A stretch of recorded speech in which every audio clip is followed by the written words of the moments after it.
నీకు కూడా ఏం లేదు, నువ్వు కంగారు పడకు, గవర్నమెంట్ నీకు అండగా ఉంటుంది. ఓకేనా? శ్రీకాంత్ గారు ఆల్రెడీ నీతో మాట్లాడారు.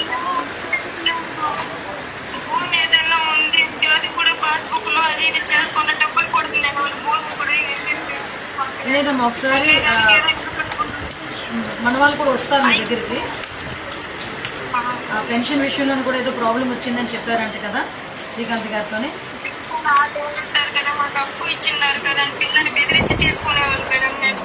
అదే అదే అవన్నీ కూడా తీసుకొని నేను డిపార్ట్మెంట్ వాళ్ళతో కూడా మాట్లాడతానమ్మా. ఇంకా ధైర్యంగా ఉండు, సార్ కూడా నీతో చెప్పమన్నారు, ధైర్యంగా ఉండని చెప్పమన్నారు. శ్రీకాంత్ గారు కూడా మీతో మాట్లాడుతున్నారు, కంటిన్యూ టచ్లో ఉన్నారు తల్లి. ఎవరు ఏ ఇబ్బంది అయినా ఒకసారి శ్రీకాంత్ గారు కూడా మీరు చెప్పండి, నేను ఫాలోఅప్ చేసుకుంటాను. సరేనా?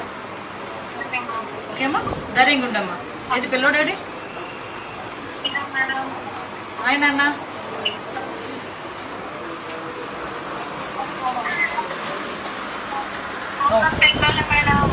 ఏం లేదులే అమ్మా, కంగారు పడుతున్నాను. ఓకేనా?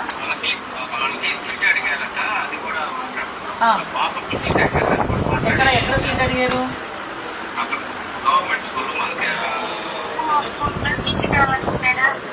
అలాగేనమ్మా, తప్పకుండా చేద్దామమ్మా.